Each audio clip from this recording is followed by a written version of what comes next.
بسم اللہ الرحمن الرحیم نحمدہ و نصلی علی رسولہ الکریم اما بعد۔ السلام علیکم ورحمۃ اللہ وبرکاتہ۔ آج ہم بات کریں گے کہ خواب میں اڑنا کیسا ہے۔ علامہ ابن سیرین رحمۃ اللہ علیہ نے خواب میں اڑنے کی تقریباً 10 صورتیں بیان کی ہیں اور ہر صورت کی الگ الگ تعبیر بیان کی ہے۔ حضرت دانیال علیہ السلام فرماتے ہیں کہ اگر کوئی شخص خواب میں دیکھتا ہے کہ وہ پرندے کی طرح جگہ بجگہ اڑتا ہے تو اس کی تعبیر یہ ہے کہ یہ شخص بلندی کے مطابق سفر کرے گا۔ بنیادی طور پر خواب میں زمین سے اڑنا یہ مرتبہ اور شرف کے پانے کی دلیل ہے۔ اگر کوئی شخص خواب کے اندر دیکھتا ہے کہ وہ سیدھا آسمان کی طرف جاتا ہے تو یہ نقصان کی دلیل ہے۔ اگر کوئی شخص خواب کے اندر دیکھتا ہے کہ وہ اس قدر ہوا میں اڑا ہے کہ آسمان پر جا پہنچا ہے اور آسمان میں ہی گم ہو گیا، یعنی زمین پر واپس نہیں آیا، تو دلیل یہ ہے کہ یہ خواب دیکھنے والا شخص بہت جلد اس دنیا سے رخصت ہوگا، یعنی اس کی موت واقع ہوگی۔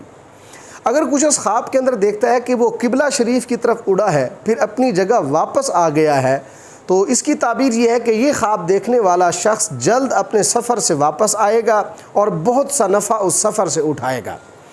اگر کوئی شخص خواب کے اندر دیکھتا ہے کہ وہ ایک منزل سے دوسری منزل کی طرف اڑا ہے یا ایک مکان سے دوسرے مکان کی طرف اڑا ہے تو اس کی تعبیر یہ ہے کہ یہ خواب دیکھنے والا شخص اپنی بیوی کو طلاق دے گا اور کسی اور عورت کے ساتھ دوسری شادی کرے گا۔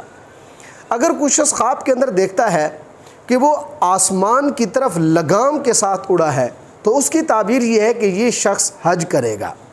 اگر کوئی شخص خواب کے اندر دیکھتا ہے کہ وہ گھر سے کسی نامعلوم مقام کی طرف اڑا ہے تو اس کی تعبیر یہ ہے کہ اس شخص کی موت قریب ہے، اس شخص کو اپنے گناہوں سے توبہ کرنی چاہیے۔ اگر کوئی شخص خواب کے اندر دیکھتا ہے کہ اس کے پر ہیں مگر وہ پر پرندوں کی طرح نہیں ہیں تو اس کی تعبیر یہ ہے کہ اس شخص کو کوئی شدید بیماری ہوگی، تکلیف ہوگی اور اس کو گمان ہوگا کہ شاید میں اس تکلیف میں مر جاؤں گا، لیکن اس مرض کے اندر بھی اللہ تبارک و تعالیٰ اس کو شفا عطا فرمائیں گے۔ اگر کوئی شخص خواب کے اندر دیکھتا ہے کہ وہ آسمان میں اڑ رہا ہے اور اڑتے ہوئے گر جاتا ہے تو اس کی تعبیر یہ ہے کہ اس شخص کی بزرگی اور مرتبہ گرے گا اور اس شخص کا مالی نقصان ہوگا۔ اگر کوئی شخص خواب کے اندر دیکھتا ہے کہ وہ بغیر پروں کے اڑ رہا ہے تو اس کی تعبیر یہ ہے کہ یہ خواب دیکھنے والا شخص جو ہے اس کے حالات بہتر ہوں گے۔ اللہ رب العزت سے دعا ہے کہ ہمارے لیے ہمارے خوابوں کو باعث رحمت اور برکت بنائیں۔ السلام علیکم ورحمۃ اللہ وبرکاتہ۔